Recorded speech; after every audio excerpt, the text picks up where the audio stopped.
कैसे हैं आप लोग। आज हम लोग डिस्कस करेंगे भारतीय नागरिकता। भारतीय संविधान के भाग 2 यानी कि पार्ट 2 में नागरिकता का प्रावधान किया गया है, जो अनुच्छेद 5 से 11 तक में है। ठीक है, तो आज हम लोग इसी पे डिस्कस करेंगे कि भाग 2 में जो नागरिकता सिटीजनशिप का जो प्रोविज़न किया गया है उसमें क्या क्या बातें कही गई हैं। तो आज का लेक्चर शुरू करने से पहले मैं आपसे कुछ डिस्कस कर लूँ कि देखिए, जो स्टूडेंट 2024 में प्रीलिम्स देने जा रहे हैं, जो 16 जून को है, ठीक है, तो अब आपके पास टाइम नहीं है, बहुत ज़्यादा टाइम नहीं है आपके पास, मुश्किल से 40 डेज़ टाइम है आपके पास। ठीक है, 40 दिन टाइम है। तो आपके पास सबसे अच्छी रणनीति यही है कि जो आपने अब तक पढ़ा है उसी को रिवाइज करते रहिए, उसी को बार बार आप रिकॉल करते रहिए, दोहराते रहिए, उसका रिवीजन करते रहिए। कुछ नया मत पढ़िए। पहली तो मेरी सजेशन ये है कि आप कुछ नया मत पढ़िए, जो आपने पढ़ा है उसका रिवीजन कीजिए।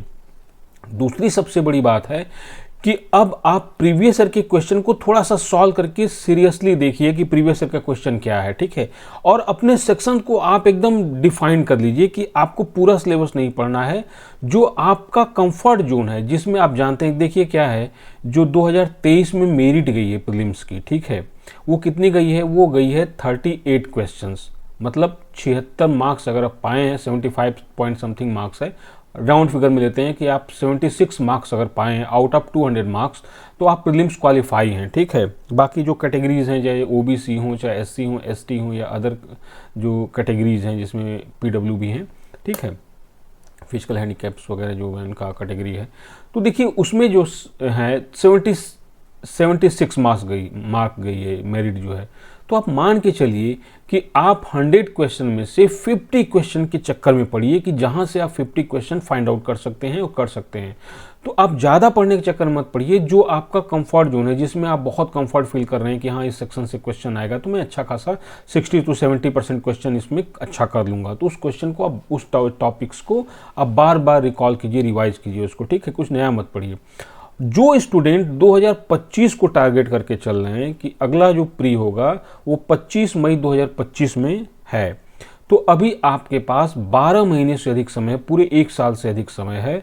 तो वो स्टूडेंट, जैसे मैं पढ़ा रहा हूँ मेरे अकॉर्डिंग पढ़ना शुरू कर दें आज से। ठीक है, और जैसे मैं पढ़ा रहा हूँ उसको पढ़ें, अपने नोट्स बनाएं। चूँकि मेरे नोट्स पे मत निर्भर रहिए या किसी के रेडीमेड नोट्स पे मत निर्भर रहिए, आप जो पढ़ रहे हैं उसको पढ़िए, फिर अपने अकॉर्डिंग नोट्स बनाइए, और साथ में प्रीवियस ईयर के क्वेश्चन पेपर देखते रहिए। मैं भी कुछ दिन बाद आपको प्रीवियस ईयर के क्वेश्चन पेपर सॉल्व कराऊंगा। तो यहाँ पे जो 2023 में 24 में प्री दे रहे हैं वो, और जो 2025 में प्री दे रहे हैं वो, साथ में करते रहिएगा, आप दोनों लोगों को फ़ायदा होगा। ठीक है, चलिए, तो इसके ये चीज़ें हम लोग को ध्यान में रखनी है कि जो 2024 में प्री दे रहे हैं, जो 16 जून को है, आप कुछ नया मत पढ़िए, कॉन्फिडेंस रखिए अपने ऊपर, अपने आप को कॉम रखिए, बिल्कुल कूल रखिए, और ये दिमाग में बिठा लीजिए कि मैं इसको क्वालिफाई कर लूँगा। बहुत ज़्यादा पैनिक होने की ज़रूरत नहीं है इसमें। ठीक है, चलिए अपने टॉपिक पे आते हैं। तो सबसे पहले टॉपिक्स में देखेंगे हम लोग कि आज के लेक्चर की हाईलाइट क्या है। तो देखिए, आज के लेक्चर की हाईलाइट में सबसे पहले, जैसे हरदम हम लोग करते हैं कि प्रीवियस ईयर के क्वेश्चन को लेकर देखते हैं, और प्रीवियस ईयर के क्वेश्चन को लेकर देखने का सिर्फ इतना मतलब होता है हम लोग को कि देखा जाए कि क्वेश्चन किस तरह से आते हैं किसी टॉपिक से, तो उस तरह से हमको अपनी तैयारी पे फोकस करना है।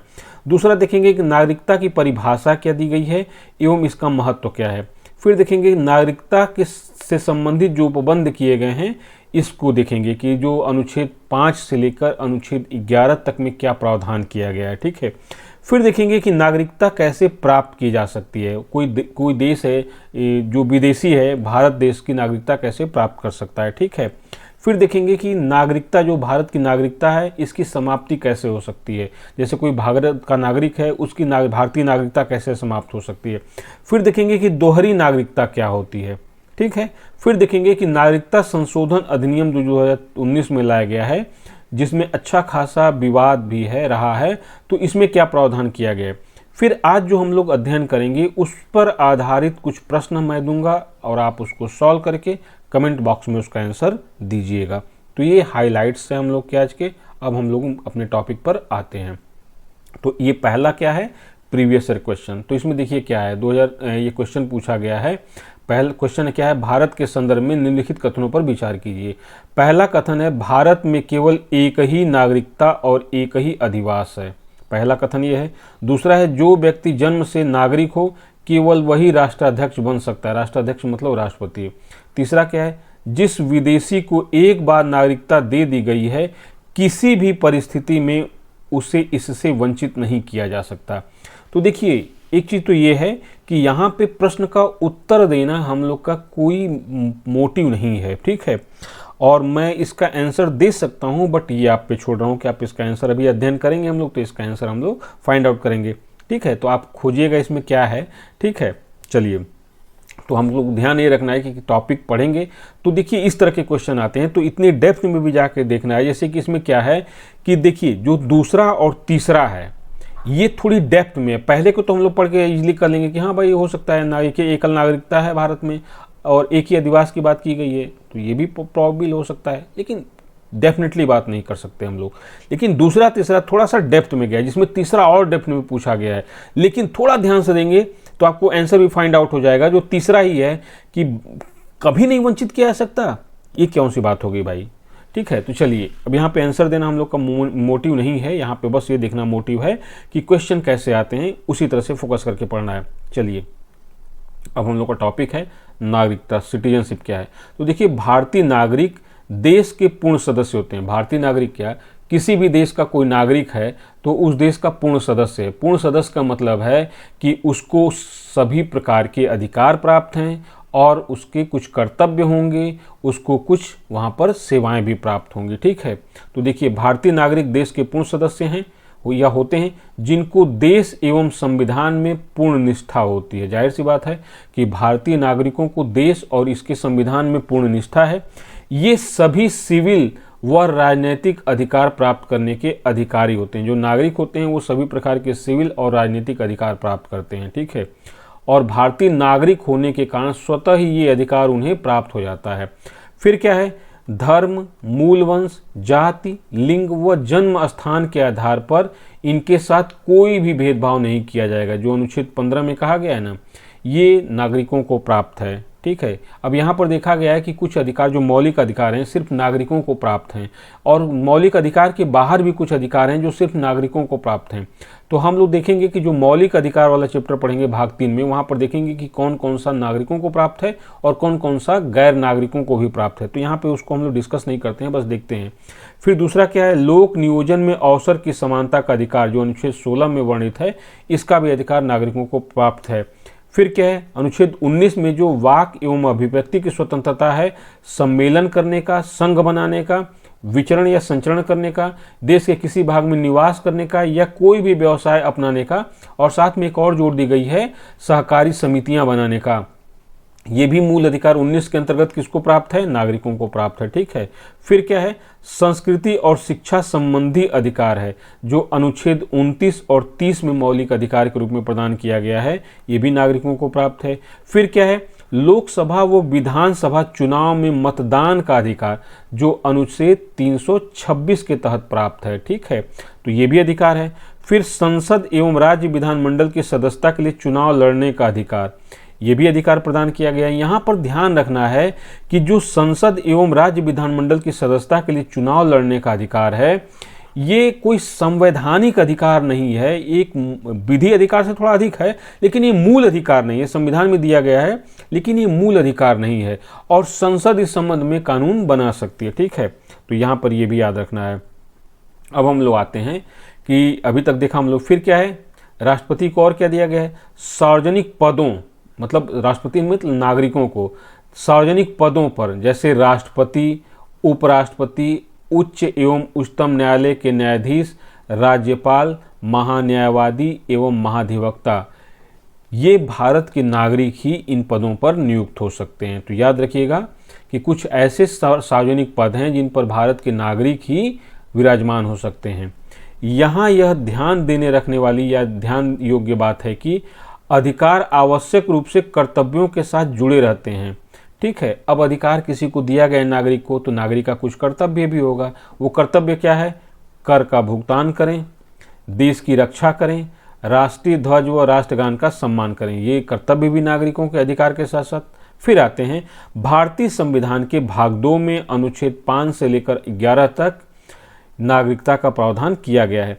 भारत में एकल नागरिकता का प्रावधान है, ठीक है। एकल नागरिकता का मतलब ये है कि यहाँ सभी लोगों के लिए एक ही नागरिकता है, चाहे वो तमिलनाडु का रहने वाला हो, चाहे वो अरुणाचल प्रदेश का रहने वाला हो, चाहे वो जम्मू कश्मीर का रहने वाला हो, या चाहे गुजरात का रहने वाला हो। देश के किसी भी भाग का व्यक्ति है वो सिर्फ भारत का नागरिक होगा। ठीक है, तो यहाँ पर एकल नागरिकता का प्रावधान किया गया। जैसे यूएसए में क्या है, दोहरी नागरिकता का प्रावधान किया गया है। वहाँ पे व्यक्ति, जैसे संयुक्त राज्य अमेरिका जिसको यूएसए बोलते हैं, वहाँ पे व्यक्ति संघ का नागरिक होगा और राज्य का भी नागरिक होगा, लेकिन भारत में राज्यों का कोई नागरिक नहीं है। एकल नागरिकता का प्रावधान किया गया है जैसा कि ब्रिटेन में है। ठीक है, यह प्रावधान भेदभाव रहित समानता के मूल्य पर आधारित है। ठीक है, समानता के मूल्य पर कैसे आधारित है कि भाई किसी भी राज्य में रहता है लेकिन वह भारत का ही नागरिक होगा, तो एक समान नागरिक हो गए। यूएस में दोहरी नागरिकता का प्रावधान है। जैसे मैं बताया कि वहाँ पे राज्य का भी नागरिक होगा और देश का भी, संघ का भी नागरिक होगा। जैसे फ्लोरिडा में जो रहता है वो फ्लोरिडा का भी नागरिक होगा और यूएसए का भी नागरिक होगा। वैसे कैलिफोर्निया में रहता है वो कैलिफोर्निया का भी नागरिक होगा और यूएसए का भी नागरिक होगा। तो ऐसा भारत में कोई प्रावधान नहीं है। ठीक है, भारतीय संविधान में नागरिकता संबंधित जो उपबंध किए गए हैं उसमें अनुच्छेद 5 में क्या कहा गया है। शुरुआत यहीं से होती है कि अनुच्छेद 5 से ही नागरिकता का प्रावधान शुरू होता है। अनुच्छेद 5 के अनुसार संविधान के आरंभ पर ऐसे प्रत्येक व्यक्ति भारत का नागरिक होगा जिसका भारत में अधिवास है। मतलब संविधान के प्रारंभ के समय से ही जो व्यक्ति भारत में अधिवास रखता है वो भारत का नागरिक होगा, और उसका या उसके माता पिता में से किसी का भारत में जन्म हुआ हो अथवा जो कम से कम 5 वर्ष से भारत में निवास कर रहा हो। ये है कि जब भारत में संविधान शुरू हुआ था तब की बात की जा रही है। तो अनुच्छेद में क्या है, अनुच्छेद 5 में कि संविधान के आरंभ होने पर प्रत्येक व्यक्ति भारत का नागरिक होगा। कौन होगा? जिसका भारत में अधिवास है, मतलब कोई न कोई घर है, और उसका या उसके माता पिता में से किसी का भारत में जन्म हुआ हो अथवा जो कम से कम 5 वर्ष से भारत में निवास कर रहा हो। ठीक है, तो भारत का नागरिक होगा। ये अनुच्छेद 5 में प्रावधान किया गया है। फिर अनुच्छेद 6 में क्या किया गया है, पाकिस्तान से भारत आने वाले व्यक्तियों की नागरिकता के अधिकार। ठीक है, जब भारत की स्वतंत्रता मिली थी तो उस समय भारत और पाकिस्तान का निर्माण हुआ था। भारत को विभाजित करते हुए 2 राष्ट्र निर्मित हुए थे, जिसमें एक भारत था और दूसरा पाकिस्तान था। तो उस समय क्या हुआ था कि बहुत से ऐसे लोग थे जो भारत से पाकिस्तान गए और बहुत से ऐसे लोग थे जो पाकिस्तान से भारत आए, तो उनके संबंध में प्रावधान किया गया है। ठीक है, अनुच्छेद 6 में इसके अनुसार ऐसा व्यक्ति जो पाकिस्तान से भारत आया है भारत का नागरिक समझा जाएगा, लेकिन इसके साथ 2 शर्तें जुड़ी हैं। ठीक है, पहली शर्त है उसका या उसके माता पिता या पितामह पितामही या मातामह मातामही।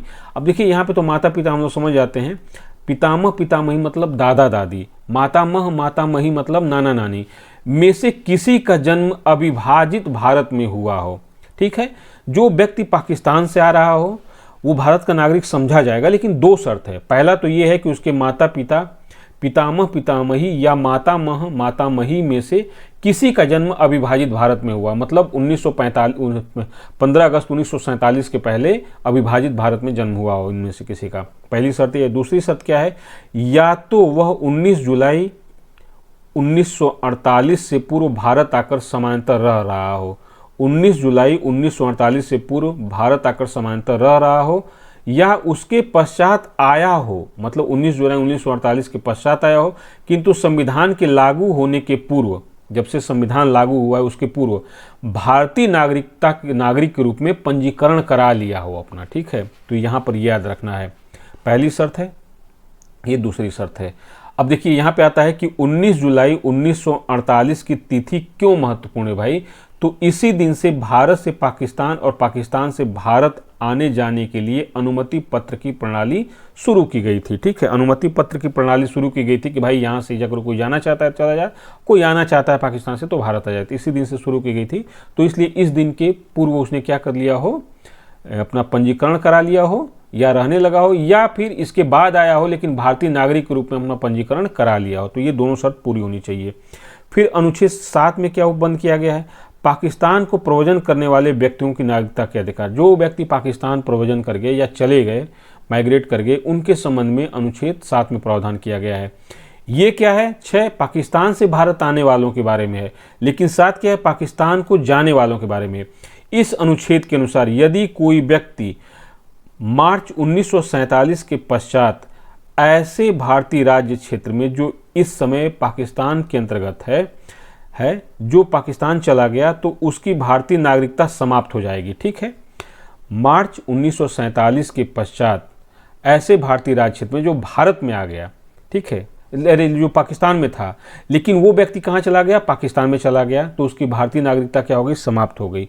किंतु यदि वह किसी ऐसी अनुज्ञा के कारण पुनः भारत आया हो, लौट आया हो, जो उसे पुनर्वास या अस्थायी रूप से लौटने के लिए किसी विधि के अधीन दी गई हो, तो उसके संबंध में यह माना जाएगा कि 1 जुलाई 1948 के पश्चात भारत आने वाला या प्रव्रजन करने वाला है। ठीक है, और वह अनुच्छेद 6 के अनुसार भारतीय नागरिकता प्राप्त कर सकता है। 6 में क्या किया गया है कि भाई इसके अनुसार ऐसा व्यक्ति जो पाकिस्तान से भारत आया, भारत का नागरिक समझा जाएगा, लेकिन ये 2 शर्तें 1 और 2 को पूरी करनी है। तो साथ में यही कहा गया है कि कोई व्यक्ति अगर पाकिस्तान चला गया है और फिर भारत आता है तो उसकी नागरिकता का प्रावधान किसके अनुसार होगा, अनुच्छेद 6 के अनुसार होगा, जिसको हम लोग देख चुके हैं। ठीक है, फिर इसके बाद आते हैं अनुच्छेद 8, भारत के बाहर रहने वाले भारतीय, मतलब ऐसे भारतीय जो भारतीय मूल के हैं, मतलब उनका उद्भव कहाँ हुआ है, भारत में हुआ है, यहाँ पे उद्भव लिख लीजिएगा। ठीक है, भारत के बाहर रहने वाले ऐसे भारतीय, मतलब जिनका उद्भव तो भारत में हुआ लेकिन विदेश में रहते हैं, के संबंध में नागरिकता का प्रावधान किया गया। ठीक है, तो इसके बारे में है, बहुत लंबा चौड़ा प्रावधान है, तो इसमें बहुत ज़्यादा पढ़ने की जरूरत नहीं है। बस ये जान लीजिएगा कि अनुच्छेद 8 में भारत के बाहर रहने वाले जो भारतीय मूल के लोग हैं उनके बारे में नागरिकता का प्रावधान है। अनुच्छेद 9 में क्या किया गया है, इसके अनुसार जब कोई व्यक्ति स्वेच्छा से किसी दूसरे देश की नागरिकता स्वीकार कर लेता है या दूसरे देश का नागरिक हो जाता है तो उसकी भारतीय नागरिकता स्वतः समाप्त हो जाती है। अब जानते हैं कि जो फिल्म अभिनेता अक्षय कुमार हैं वो कनाडा की नागरिकता लिए थे, और जो भी ओरिजिन दें, चाहे जो भी मजाक उड़ा लिया है, बहुत मजाक उड़ाएगा, उनका नाम कनाडा कुमार करके कहा गया। ठीक है, तो इसका मतलब यही है कि जो अक्षय कुमार ने कनाडा की नागरिकता ली थी तो भारतीय नागरिकता स्वतः ही समाप्त हो जाएगी, ठीक हो गई थी उनकी। और इसी प्रकार कोई व्यक्ति जो स्वतः ही किसी दूसरे देश का नागरिकता स्वीकार कर लेगा तो भारतीय नागरिकता उसकी समाप्त हो जाएगी। हालांकि भारतीय सरकार ने 16 देशों के साथ ये प्रावधान दिया है कि अगर उन 16 देशों में दोहरी नागरिकता को स्वीकार किया गया तो भारत दोहरी नागरिकता कोई भी व्यक्ति इन देशों की भी रख सकता है और भारत की भी रख सकता है, उसको आगे देखेंगे हम लोग। अनुच्छेद 10 में क्या प्रावधान किया गया है, इसके अनुसार किसी भी नागरिकता विधि के उपबंधों के अधीन केवल संसदीय विधि द्वारा ही किसी की नागरिकता ली जा सकेगी, अन्य प्रकार से नहीं।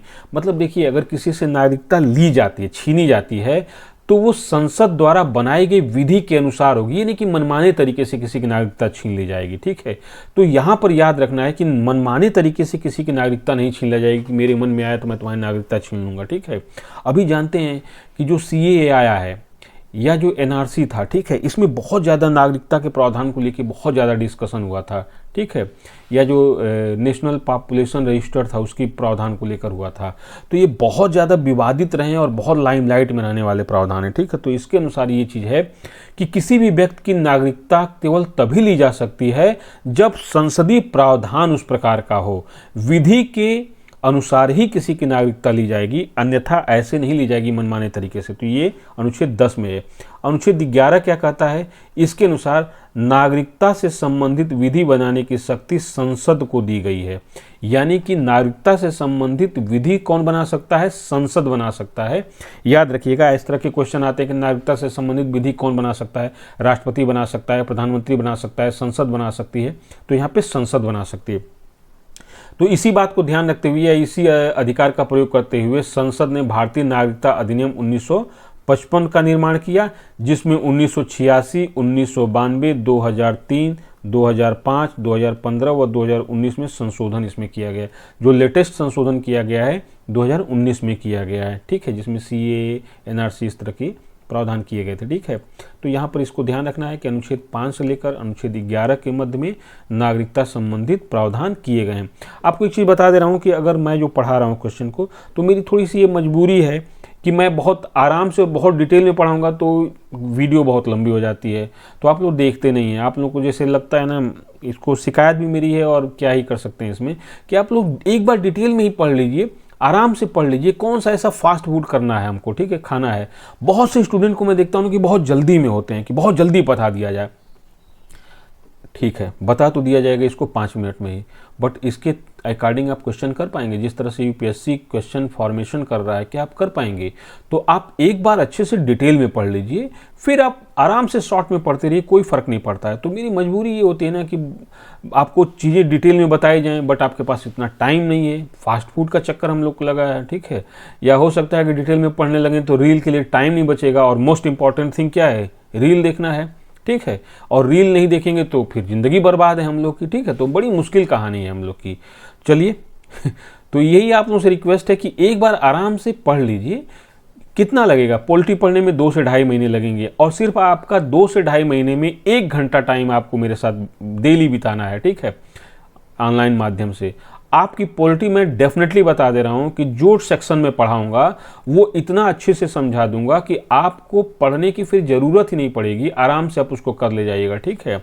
और यहाँ पे चीज़ें आपके अकॉर्डिंग में पढ़ा रहा हूँ, यूपीएससी के अकॉर्डिंग में पढ़ा रहा हूँ, ठीक है। और स्टेट कमीशन में भी आप इसका बेनिफिट उठा सकते हैं। तो आप ये मत समझिए कि यूपीएससी का पढ़ रहा हूँ तो स्टेट कमीशन में काम नहीं आएगा। आपके यूपी पीसीएस में हो गया, बिहार पीसीएस में हो गया, मध्य प्रदेश पीसीएस में हो गया, किसी भी स्टेट कमीशन के एग्जामिनेशन में इसका आप यूटिलाइजेशन कर सकते हैं, ठीक है। तो चलिए अब हम लोग देखते हैं जो भारतीय नागरिकता कैसे प्राप्त की जा सकती है। तो अनुच्छेद 5 से लेकर 11 तक में नागरिकता का प्रावधान किया गया था। अब ये नागरिकता कैसे प्राप्त की जा सकती है? तो देखिए, पहला जो प्रावधान है ये जन्म से, बाई बर्थ नागरिकता कैसे प्राप्त हो सकती है। देखिए, कोई व्यक्ति जिसका जन्म 26 जनवरी 1950 को या उसके पश्चात भारत में हुआ हो, वह भारत का नागरिक होगा। देखिए, अपवाद हर जगह है, अपवाद को छोड़ दीजिए। 26 जनवरी 1950 जब संविधान को पूर्ण रूप से लागू किया गया, ठीक है, उसके पश्चात कोई व्यक्ति भारत में जन्मा हो तो स्वतः ही भारत का नागरिक हो जाएगा। बस अगर 2 अपवाद हैं इसके। कौन सा अपवाद है? पहला तो ये है कि विदेशी राजनयिकों के भारत में जन्मे बच्चे, अब भाई कोई राजदूत बन के भारत में आया, जैसे अमेरिका का राजदूत भारत में आया है, उसका बच्चा पैदा हो गया, फिर या दूतावास में काम करने वाले जो कर्मचारी हैं किसी भी देश के, उनका बच्चा पैदा हो गया, तो वो जन्म से भारत का नागरिक नहीं होगा। पहला तो ये है। दूसरा ये है, शत्रु के अधीन किसी भारतीय भूभाग में जन्मे उसके बच्चों को जन्म से भारतीय नागरिकता प्राप्त नहीं होगी। जैसे भारत का कोई क्षेत्र है वो किसी दूसरे देश के अधीन में है, जैसे मान लेते हैं हम लोग सियाचिन जो है हम लोग का, या पीओके जो है पाकिस्तान के नियंत्रण में है, सियाचिन जो ये अक्साई चीन जो क्षेत्र है जो इसके नियंत्रण में है, चाइना के नियंत्रण में है, ठीक है। तो इस तरह के शत्रु के अधीन किसी भारतीय भूभाग में जन्मे बच्चे, वो जन्म से भारत की नागरिकता नहीं होगी उनको, ठीक है। तो ये भी याद रखना है। फिर देखिए, नागरिकता संशोधन अधिनियम 1986 में के माध्यम से यह प्रावधान किया गया कि जन्म से नागरिकता के लिए व्यक्ति के जन्म के समय उसकी माता या पिता में से किसी एक का भारतीय नागरिक होना अब आवश्यक हो गया है। अगर कोई व्यक्ति जन्म से नागरिकता प्राप्त करना चाहता है तो नागरिकता संशोधन अधिनियम 1986 में यह प्रावधान किया गया है। अब जैसे मान लेते हैं कोई व्यक्ति है जो विदेशी राजनयिक भी नहीं है, शत्रु देश के अंतर्गत भारतीय भूभाग में भी जन्मा नहीं है, लेकिन वो भारत का नागरिक नहीं है, वो किसी काम से भारत में आया हुआ है, अपने पर्सनल काम से आया हुआ है, और उसका बच्चा पैदा भारत में हो गया, तो भारत का नागरिक नहीं होगा। अब 1986 के बाद उसके भारत के नागरिक होने की प्रोबेबिलिटी तब होगी जब उसकी माता या पिता में से कोई एक भारत का नागरिक हो। तो बात समझ में आ गई। 1986 के बाद ये प्रावधान किया गया है, ठीक है। फिर दूसरा है वंश परंपरा से, बाई डिसेंट। तो देखिए इसमें क्या है, भारत से बाहर किसी अन्य देश में 26 जनवरी 1950 को या उसके बाद जन्म लेने वाला व्यक्ति भारत का नागरिक हो सकता है, परंतु इसके लिए उसे क्या करना होगा, उसके जन्म के समय उसके माता या पिता में से कोई भी एक भारत का नागरिक हो। भारत के बाहर कोई व्यक्ति है जो 26 जनवरी 1950 को या उसके बाद कोई भी बच्चा जन्म लिया है, वो भारत का नागरिक तभी होगा कि उसके जन्म के समय उसके माता पिता में से दोनों या तो कोई एक भारत का नागरिक हो, तभी वो भारत का नागरिक होगा, वंश परंपरा से, ठीक है। तो याद रखना यहाँ यह स्पष्ट है कि माता की नागरिकता के आधार पर विदेश में जन्मे व्यक्ति को भारतीय मतलब नागरिकता प्रदान करने का प्रावधान नागरिकता संशोधन अधिनियम 1992 द्वारा प्रदान किया गया है। तो याद रखिएगा, पहले माता के आधार पर नागरिकता का प्रावधान नहीं था, लेकिन अब कर दिया गया 1992 में, ठीक है। 1992 की बात किया गया है कि माता की नागरिकता के आधार पर विदेश में जन्मे व्यक्ति को नागरिकता प्रदान करने का प्रावधान नागरिकता संशोधन अधिनियम 1992 द्वारा प्रदान किया गया है। तो इसका मतलब है कि 1992 से पहले सिर्फ पिता नागरिक होना चाहिए था। अगर पिता नागरिक है भारतीय तो बेटे को भी नागरिकता मिल जाएगी या बिटिया को भी नागरिकता मिल जाएगी।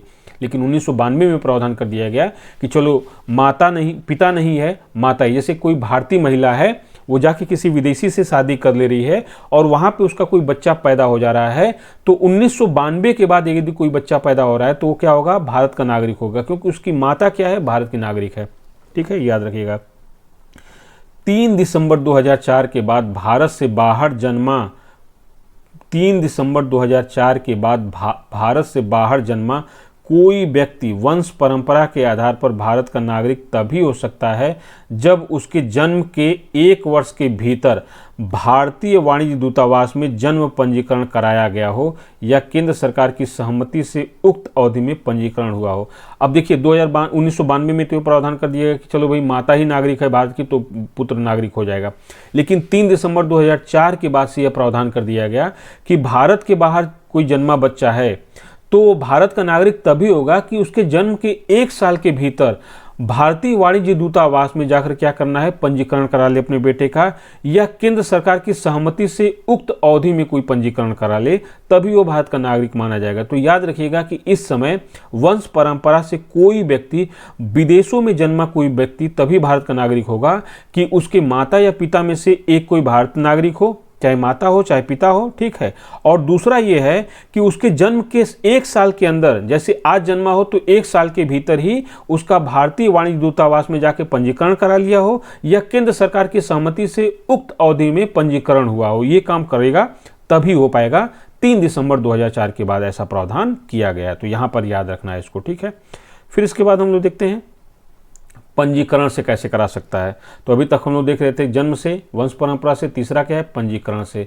बाई रजिस्ट्रेशन कैसे है, तो देखिए अवैध प्रवासियों को छोड़कर, जो अवैध रूप से इलीगल इन्फिल्ट्रेशन होता है, जैसे बांग्लादेश से कोई आ गया, पाकिस्तान से कोई आया है, अफगानिस्तान से आया है या तमिलनाडु से कोई आया है, तो इस तरह से अवैध प्रवासियों को छोड़कर, जैसे क्या है म्यांमार से भी बहुत से लोग आए हैं, तो इस तरह से अवैध प्रवासियों को छोड़कर कोई भी व्यक्ति भारतीय नागरिक के रूप में पंजीकृत करा सकता है या पंजीकृत हो सकता है यदि वह निम्न श्रेणियों में से किसी भी से संबद्ध हो। अब क्या है, देखिए पंजीकरण कोई आया है विदेशी, लेकिन इलीगल इन्फिल्ट्रेशन न किया हो, अवैध रूप से प्रवास न किया हो, वो आया हो पूरा या भारत का मतलब अपने देश का पासपोर्ट हो, भारत का वीज़ा हो, ठीक है, और इस तरह से आया हो, अब वो भारत का नागरिक होने के लिए आवेदन दे सकता है, पंजीकरण करा सकता है। लेकिन कैसे करा सकता है, देखिए भारतीय मूल का वह व्यक्ति जो नागरिकता प्राप्त करना चाहता है उसे आवेदन से पूर्व भारत में 7 वर्ष रहना आवश्यक होगा।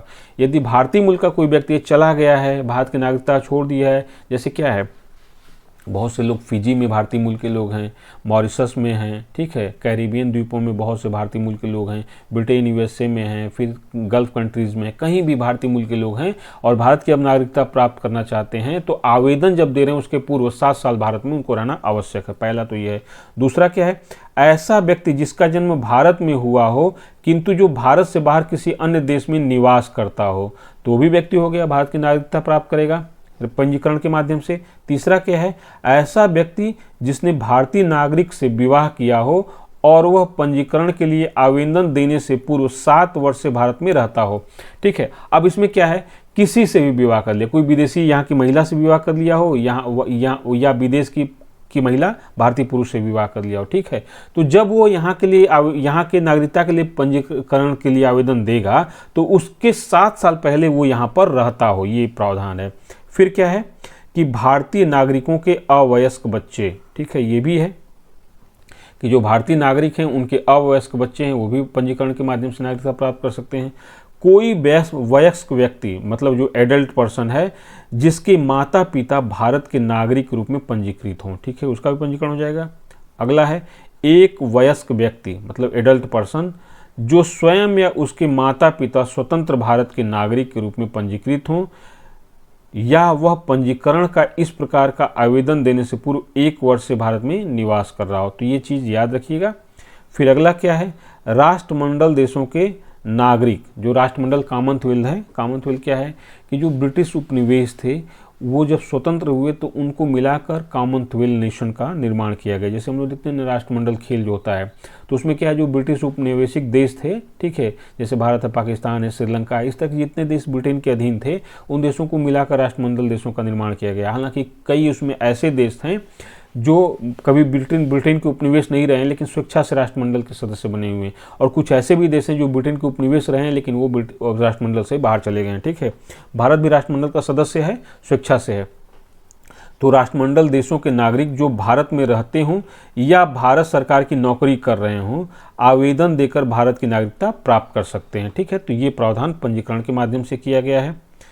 ठीक है, फिर देखते हैं देशीकरण द्वारा, बाई नेचुरलाइजेशन इसको कहते हैं। देशीकरण द्वारा कैसे नागरिकता प्राप्त की जा सकती है, तो देखिए, केंद्र सरकार अवैध प्रवासियों को छोड़कर, जो इलीगल इन्फिल्ट्रेशन किए हैं, अवैध प्रवासियों को छोड़कर किसी ऐसे व्यक्ति को नागरिकता प्रदान कर सकती है जो निम्नलिखित योग्यताएं रखता हो या निम्नलिखित शर्तें पूरी करता हो। ये कौन कर सकता है? केंद्र सरकार। याद रखिएगा, वह ऐसे देश से संबंधित न हो जहां भारतीय नागरिक देशीकरण प्राकृतिक रूप से नागरिक नहीं बन सकते। मतलब वो किसी ऐसे देश का नागरिक न हो जहां भारतीय नागरिक देशीकरण की प्रक्रिया से नागरिक नहीं बन सकते। ठीक है, तो ये चीज़ है, तो याद रखिएगा।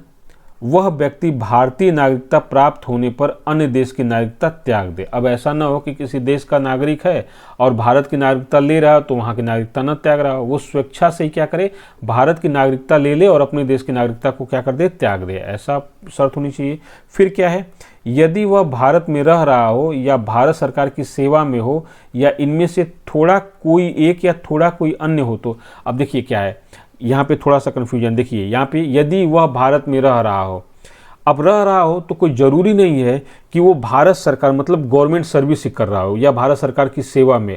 हो सकता है कि वो किसी एनजीओ में काम कर रहा हो सकता है किसी कंपनी में काम कर रहा हो, तो ये भी तो हो सकता है, या हो सकता है कि यहाँ की कोई समाज सेवा कर रहा हो आके, तो इस तरह से भी हो सकता है। यदि वह भारत में रह रहा हो या भारत सरकार की सेवा में हो या इनमें से थोड़ा कोई एक और थोड़ा कोई अन्य हो, जैसे हो सकता है कि वो भारत सरकार के अधीन सेवा कर रहा हो, एनजीओ भी चलाता हो या एक्टिंग कर रहा हो या इस तरह का कोई भी एक्टिविटीज़ कर रहा हो, प्रोफेसर कहीं पे हो, जैसे गेस्ट फैकल्टी के रूप में आया हो। ठीक है, इनमें से थोड़ा कोई हो या थोड़ा कोई अन्य हो, मतलब कुछ थोड़ा बहुत कुछ कर रहा हो, तो उसे नागरिकता संबंधित आवेदन देने से पूर्व कम से कम 1 वर्ष में से भारत में रहना होगा। जब वो इस तरह का कोई कार्य कर रहा है और चाहता है कि भारतीय नागरिकता उसे प्राप्त हो, तो जब आवेदन करने वाला हो तो उसके कम से कम उसके पहले 1 साल से भारत में रह रहा हो, तो ये शर्त हो गई। फिर क्या है, यदि 1 वर्ष की इस अवधि से 14 वर्ष पूर्व से वह भारत में रह रहा हो, मतलब जब 1 वर्ष है इसके पहले भारत में पूरा होने का, उसके 14 वर्ष पूर्व से वह भारत में रह रहा हो या भारत सरकार की सेवा में हो या इनमें से थोड़ा एक में और थोड़ा अन्य में हो। ठीक है, मतलब हो सकता है कि रह रहा हो सकता है कि सरकारी जॉब भी कर रहा हो, गवर्नमेंट इंडियन की सेवा में कुछ कर रहा हो, या हो सकता है एनजीओ में काम कर रहा हो, या हो सकता है कि यहाँ पे कुछ अलग तरह का काम करता हो। बहुत से खिलाड़ी भी आके खेलते हैं, विदेशों के खिलाड़ी भारत के क्लबों में आके खेलते हैं। ठीक है, तो इस तरह से कि इनकी कुल अवधि 11 वर्ष से कम नहीं होनी चाहिए, तो यहाँ पर ध्यान रखिएगा। परंतु नागरिकता संशोधन अधिनियम 2019 में, याद रखिएगा देशों का नाम, अफगानिस्तान, बांग्लादेश या पाकिस्तान में जो हिंदू, सिख, बौद्ध, जैन, पारसी या ईसाई, अब यहाँ पे कम्युनिटी कितनी होगी, 6 कम्युनिटीज़ हो गई, जिसमें हिंदू, सिख, बौद्ध, जैन, पारसी, ईसाई। यहाँ पे एक ध्यान रखना है कि यहाँ पे मुस्लिम कम्युनिटी को नहीं दिया गया है अधिकार। ठीक है, ईसाई समुदाय से संबंधित व्यक्ति के लिए भारत में निवास या सरकार की सेवा की इस कुल अवधि को 5 वर्ष कर दिया गया है। यहाँ पे कितना दिया गया था, 11 वर्ष किया गया था, लेकिन कहा गया कि जो ऐसे नागरिक जो अफगानिस्तान के हों, बांग्लादेश के हों, पाकिस्तान के हों, इन 3 देशों के, और किस कम्युनिटी से हों, हिंदू कम्युनिटी से हों, सिख कम्युनिटी से हों, बौद्ध कम्युनिटी से हों, जैन कम्युनिटी से हों, पारसी हों या ईसाई कम्युनिटी से बिलोंग करते हों, वो भारत में 11 वर्ष नहीं रहना चाहिए, उनको कम से कम 5 वर्ष की कुल अवधि तक रहे हों। ठीक है, तो इस आधार पे देशीकरण के माध्यम से नागरिकता दे दी गई हो। फिर हो उसका चरित्र अच्छा होना चाहिए। अब ये चरित्र अच्छा होना क्या है कि मतलब वो किसी गैर कानूनी काम में संलिप्त ना हो, यहाँ के नियम कानून को फॉलो करते हों, यहाँ के संविधान को मानते हों, यहाँ के राष्ट्रध्वज को मानते हों, राष्ट्रगान राष्ट्रगीत का सम्मान करते हों। तो इस तरह से चरित्र अच्छा होना चाहिए, ठीक है। अब चरित्र अच्छा होने का मतलब है कि ये एक सब्जेक्टिव मैटर हो गया, ठीक है। चलिए इसके बाद क्या है, अब देखिए क्या है, संविधान की 8वीं सूची में अगली शर्त क्या है, संविधान की 8वीं अनुसूची में, अब 8वीं अनुसूची में क्या है कि पहले जब संविधान का निर्माण हुआ था तो उसमें 24 भाषाएं थी, फिर उनमें संशोधन करके धीरे धीरे अब कितनी भाषाओं को जोड़ दिया गया है, 22 भाषाएं हैं। तो संविधान की 8वीं अनुसूची में जो 22 भाषाएं दी गई हैं उनमें से किसी एक भाषा का उसको अच्छा ज्ञान हो, ये भी एक शर्त है, ठीक है।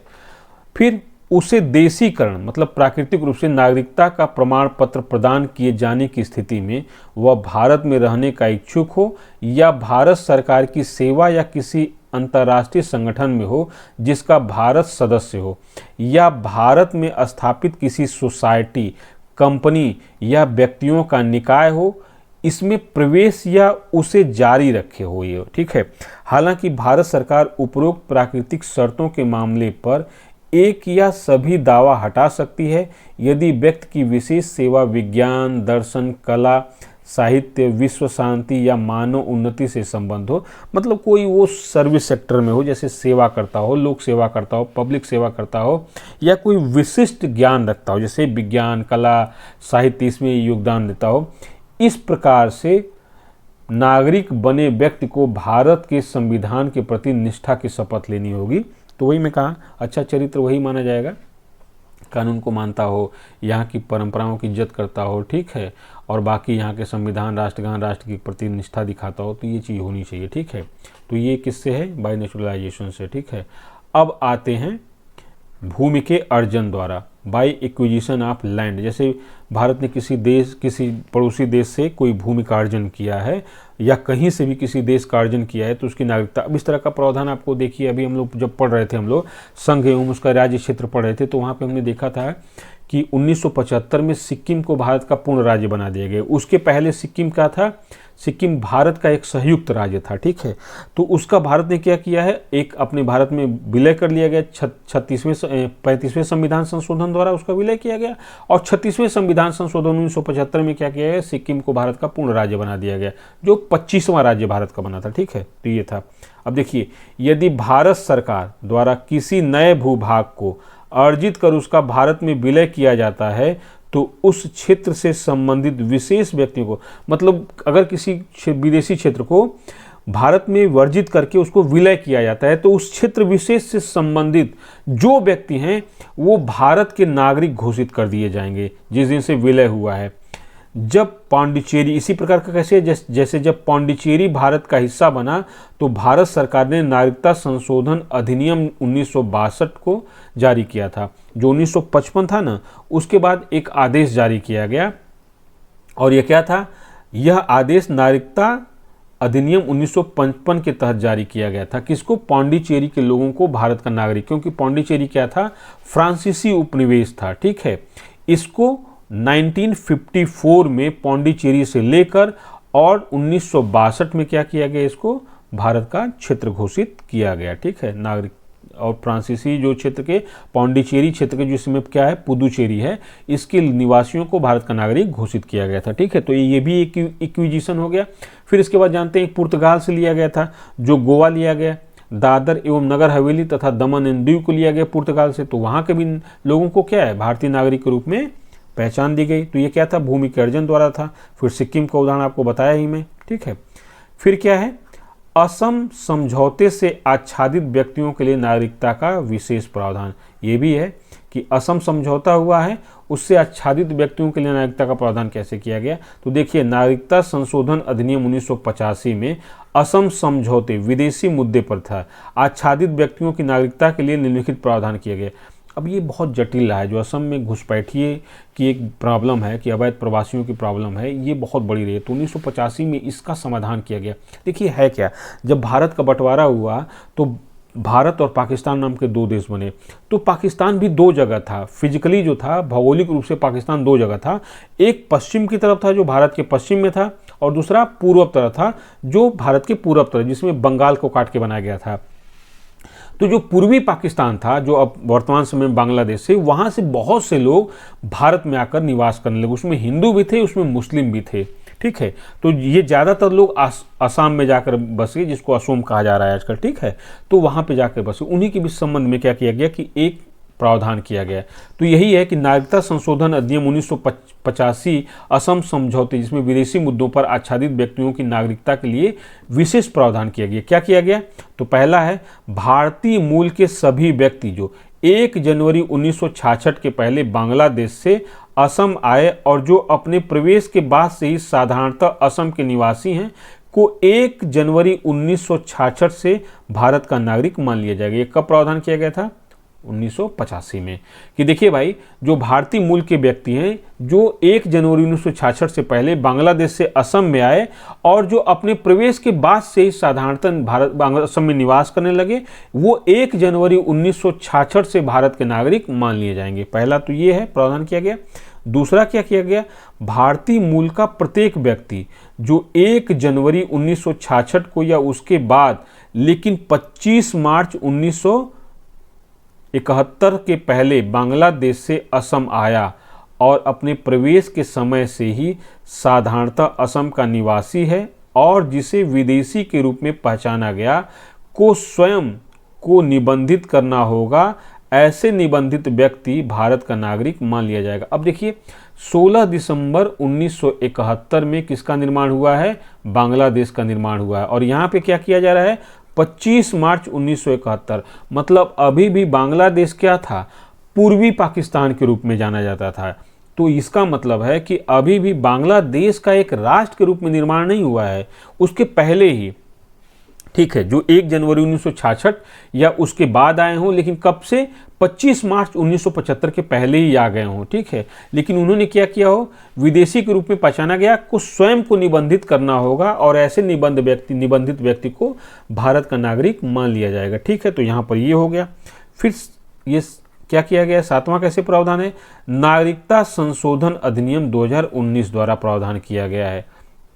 अभी जिसकी चर्चा करें तो उसमें क्या कहा गया है कि अफगानिस्तान, बांग्लादेश या पाकिस्तान से 31 दिसंबर 2014 को या उसके पहले भारत में प्रवेश करने वाले कौन से? हिंदू कम्युनिटी के हों, सिख कम्युनिटी के हों, बौद्ध कम्युनिटी के हों, जैन कम्युनिटी के हों, पारसी कम्युनिटी के हों या ईसाई कम्युनिटी के हों, ठीक है, कब से? 31 दिसंबर 2014 को या उसके पहले आ चुके हों।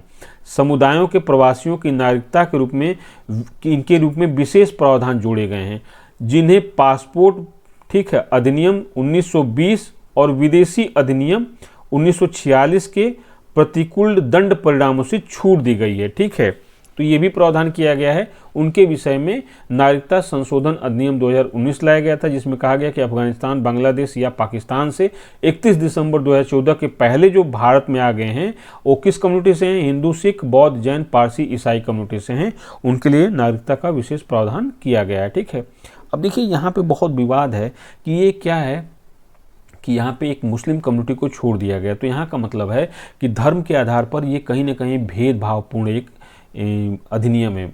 व्यक्तिगत रूप से पूछा जाए तो ये अधिनियम इस प्रकार का भेदभाव करने वाला नहीं होना चाहिए था। इसमें जितने भी कम्युनिटी हैं, चाहे किसी भी कम्युनिटी के, हो सकता है कोई यहूदी भी रहता हो सकता है कोई अन्य धर्म को मानने वाला हो, कोई नास्तिक भी हो, ठीक है, तो उसको भी प्रवेश देने का आप जब बना रहे हैं तो इसके आधार पर आपको विभेद नहीं करना चाहिए। ये चूंकि मामला सुप्रीम कोर्ट में भी चल रहा है तो इस पर हम लोग बहुत ज़्यादा टीका टिप्पणी नहीं कर सकते। और एक चीज़ ध्यान में रखिए आप लोग कि अगर आप यूपीएससी का क्वेश्चन लिख रहे हैं और इस तरह का कर रहे हैं तो हम लोग वही अपना अप्रोच अपनाएंगे जो गवर्नमेंट पॉलिसी में है या गवर्नमेंट के अधिनियम में है। व्यक्तिगत रूप से हम उससे सहमत हैं कि नहीं सहमत हैं, ये हमारी पर्सनल चॉइस है या पर्सनल ओपिनियन हो सकता है। जब यूपीएससी का क्वेश्चन मैं लिख रहा हूं या आप लिख रहे हैं या उसको आंसर को दे रहे हैं, तो हमें क्या करना है कि जो हमारे संविधान के अकॉर्डिंग बात है, जो देश के कानून के अकॉर्डिंग बात है, हमेशा उसके साथ खड़ा रहना है हमको, ठीक है। व्यक्तिगत रूप से सरकार चाहे जैसा भी निर्णय ले, ये तो याद रखिएगा। और हमारी व्यक्तिगत चॉइस जैसी हो। भाई अधिकारी बनना है तो अधिकारी क्या बोलते हैं, सरकारी कर्मचारी, ये नौकर बनने जा रहे हैं, और मालिक कौन है, जनता है। लेकिन जनता अपने प्रतिनिधियों के माध्यम से शासन अपने ऊपर चला रही है, और ये प्रतिनिधि कौन है भाई, केंद्र में संसद सदस्य हैं और राज्यों में राज्य विधानमंडल के सदस्य हैं, वही कानून बनाते हैं। विधायिका कानून बना रही है, कार्यपालिका उसको लागू कर रही है, और हम उसी कार्यपालिका के क्या हैं, अंग होने जा रहे हैं। ठीक है, प्रशासन जो हम लोग क्या हैं, एडमिनिस्ट्रेशन, उसी के अंग होने जा रहे हैं। तो जाहिर सी बात है कि हमें क्या करना है, जो विधायिका कानून बनाती है, कार्यपालिका उसको लागू कराती है, और हम लोग अस्थायी कार्यपालिका का हिस्सा होकर उसको लागू कराएंगे। तो हम लोग आलोचना थोड़ी कर सकते हैं उसकी, ठीक है। हाँ, जो कमी होगी उसको सुधार के रूप में सजेशन दे सकते हैं, उसको क्रिटिसाइज नहीं कर सकते हैं। जैसे मान लीजिए आप मालिक हैं और अपने घर में किसी सर्वेंट को रखे हुए हैं, तो सर्वेंट किसी बात से सहमत हो सकता है, असहमत हो सकता है। अब ये थोड़ी आपकी आलोचना करेगा, वो सुझाव दे सकता है कि ये कर लीजिए, वो कर लीजिए, ठीक है। अब ये थोड़ी कर सकते हो तुम ये गलत कर रहे हो, तुम ये गलत कर रहे हो, तुम ये गलत कर रहे हो। तो देखिए कि जो आप यूपीएससी की प्रिपरेशन कर रहे हैं, तो आप क्या होने जा रहे हैं, सरकार के नौकर होने जा रहे हैं, और नौकर कभी मालिक की आलोचना नहीं कर सकता। तो हमेशा दिमाग में रखिए कि हमारी पर्सनल ओपिनियन क्या है, ये मैटर नहीं करता है। According to rule and according to constitution हमें अपना अप्रोच डेवलप करना है, ठीक है। चलिए फिर इसके बाद देखते हैं हम लोग नागरिकता की समाप्ति। अभी तक हम लोग देख रहे थे नागरिकता की प्राप्ति कैसे की जा सकती है, ठीक है। तो एक बार उसको रिकॉल कर लेते हैं कि नागरिकता की प्राप्ति कैसे हो सकती है। तो देखिए, पहला है यहाँ पर नागरिकता की प्राप्ति जन्म से भी प्राप्त की जा सकती है, वंश परंपरा के माध्यम से प्राप्त की जा सकती है, फिर पंजीकरण कराने के माध्यम से प्राप्त की जा सकती है, ठीक है। फिर इसके बाद क्या है, देशीकरण के माध्यम से भी प्राप्त की जा सकती है। फिर इसके बाद क्या है, ये भूमि के अर्जन के माध्यम से भी प्राप्त की जा सकती है नागरिकता।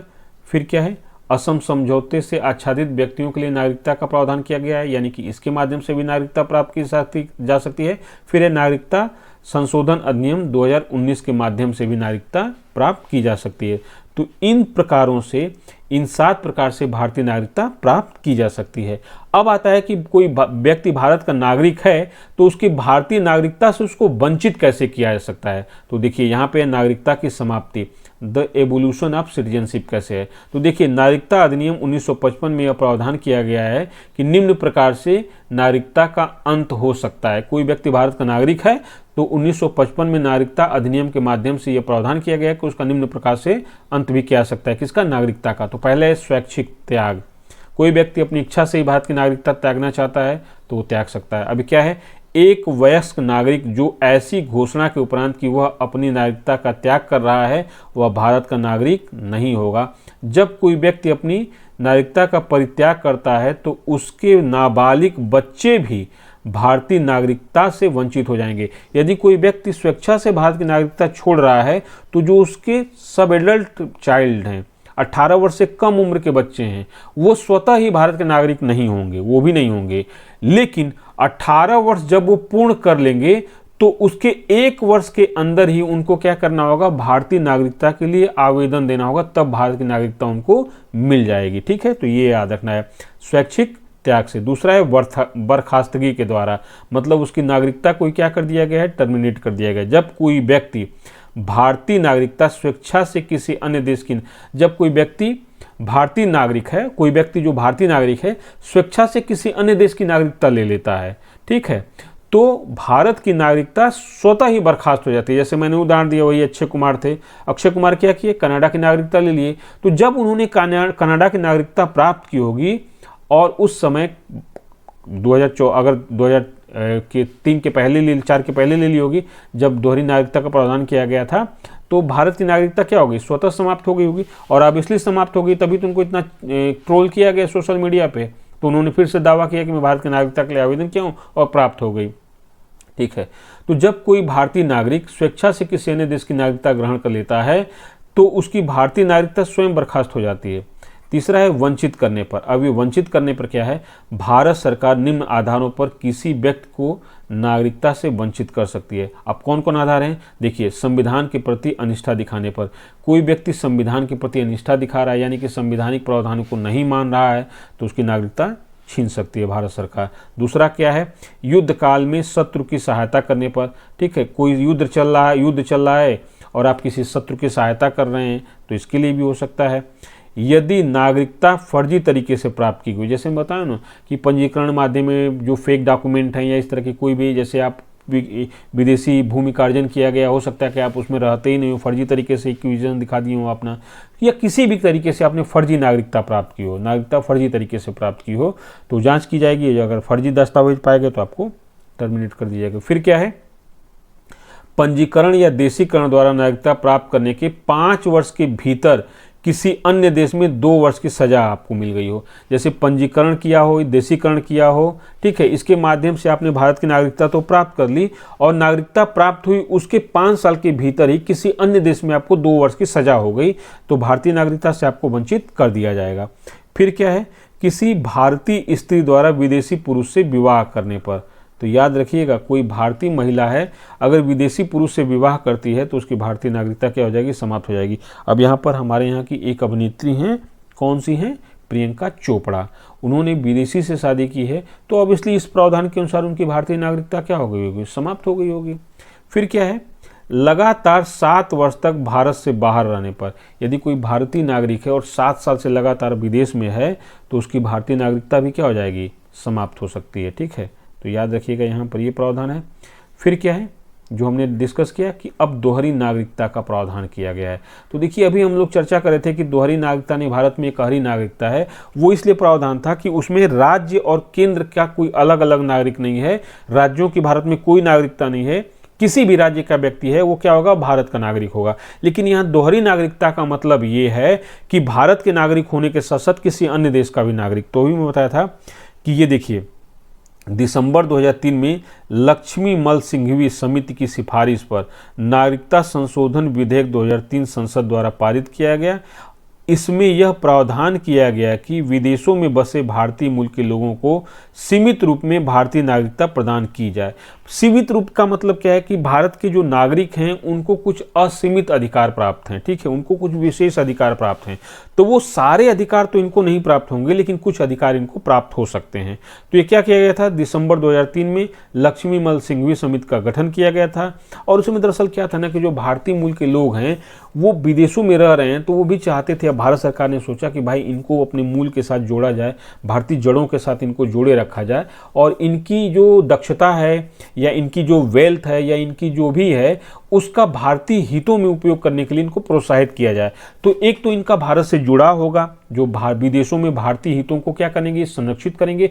दूसरा, ये भारत में निवेश करेंगे तो इससे भारत का आर्थिक विकास होगा। तीसरा, अगर ये विदेशी भारतीय मूल के लोग जो विदेशों में जाकर रहते हैं, ये भारत की प्रतिष्ठा को भी बढ़ाएंगे, डिप्लोमैटिक जो भारत का दायरा है उसको भी मजबूत करेंगे।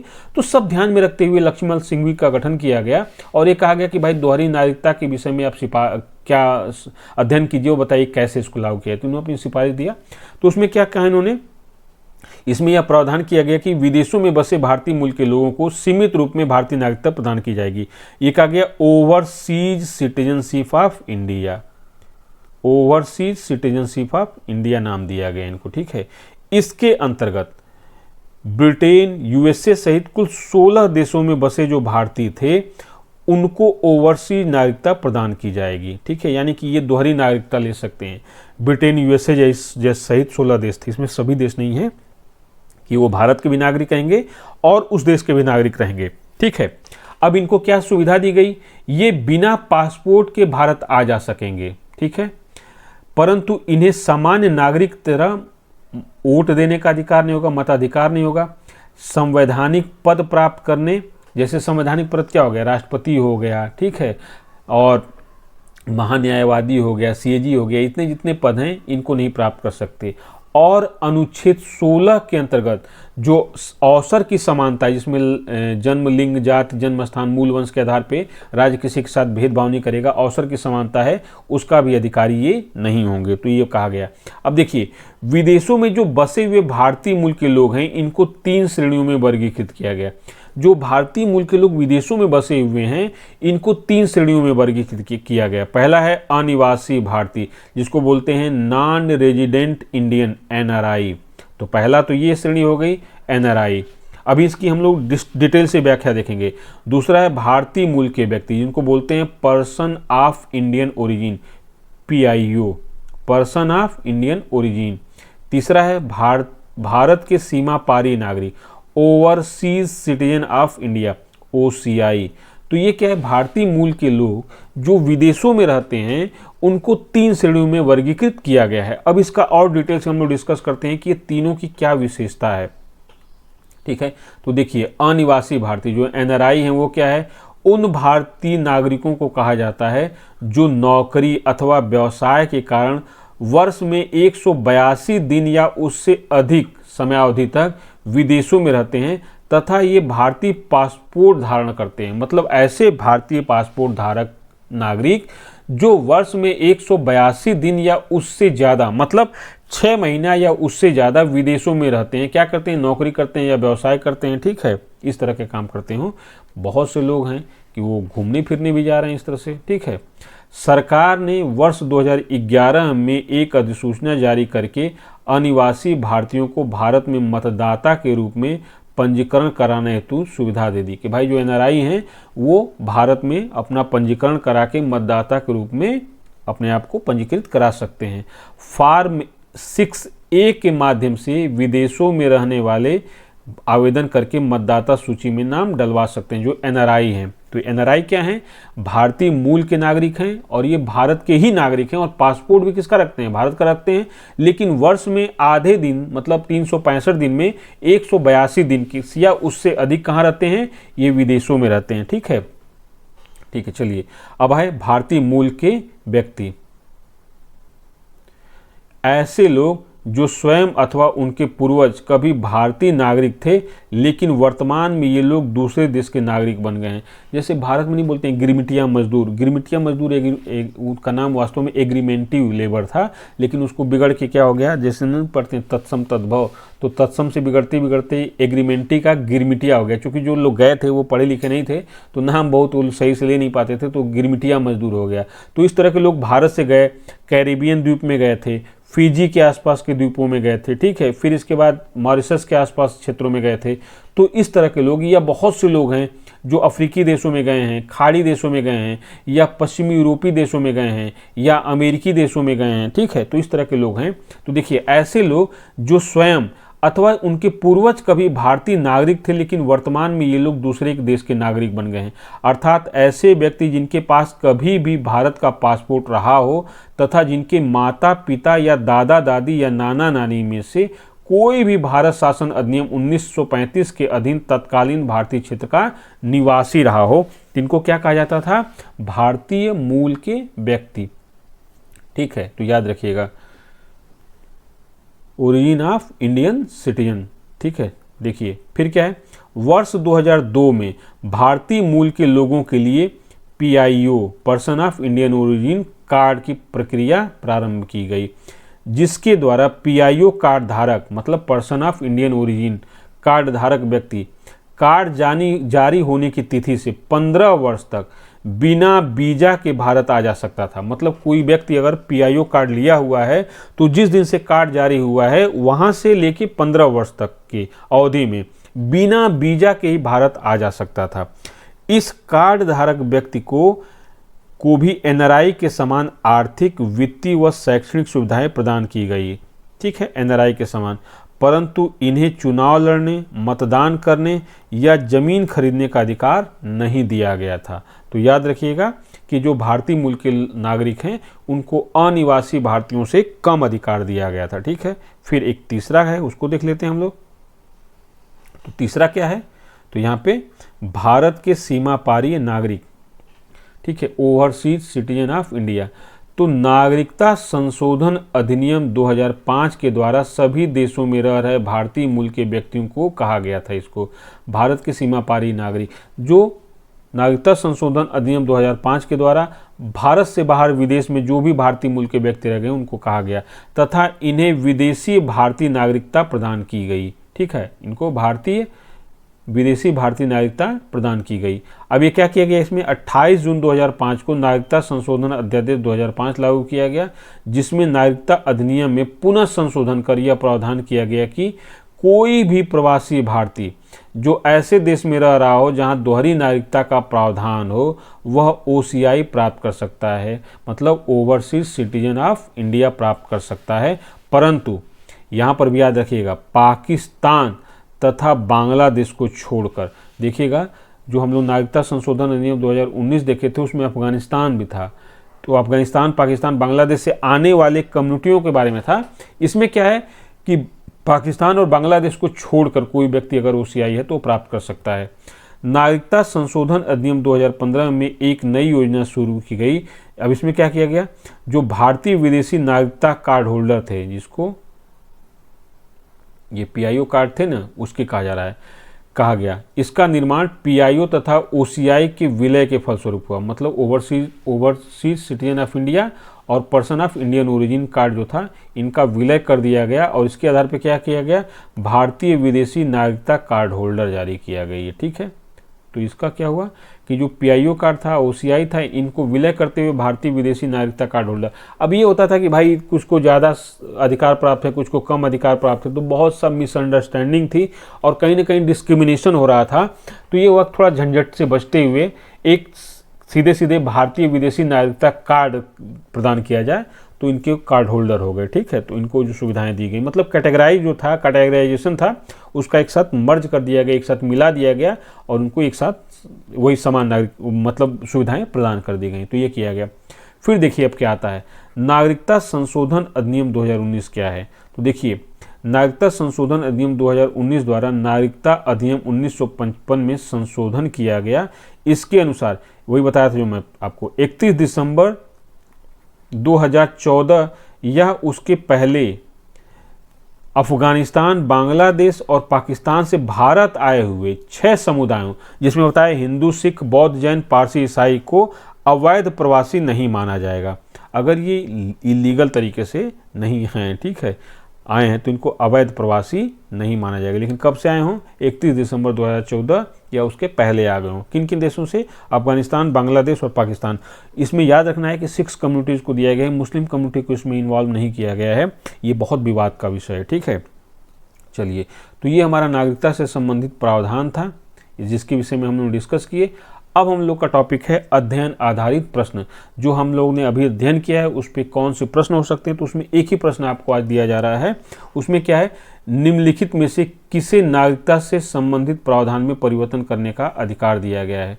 ठीक है, तो जो नागरिकता से संबंधित प्रावधान है इसमें कौन परिवर्तन कर सकता है, हमने बहुत डिटेल में डिस्कस किया है। तो पहला ऑप्शन है प्रधानमंत्री, दूसरा है राष्ट्रपति, तीसरा है संसद, चौथा है निर्वाचन आयोग। तो आप जो आंसर होगा कमेंट बॉक्स में दीजिएगा। तो ये आज हम लोग का टॉपिक था। इसके बाद हम लोग पढ़ेंगे नागरिकता हो गया, इसके बाद हम लोग पढ़ेंगे भाग 3 जिसमें मूल अधिकार की व्याख्या की गई है। तो चलिए आज का लेक्चर यहीं हम समाप्त करते हैं, फिर मिलते हैं नेक्स्ट डे नेक्स्ट टॉपिक के साथ।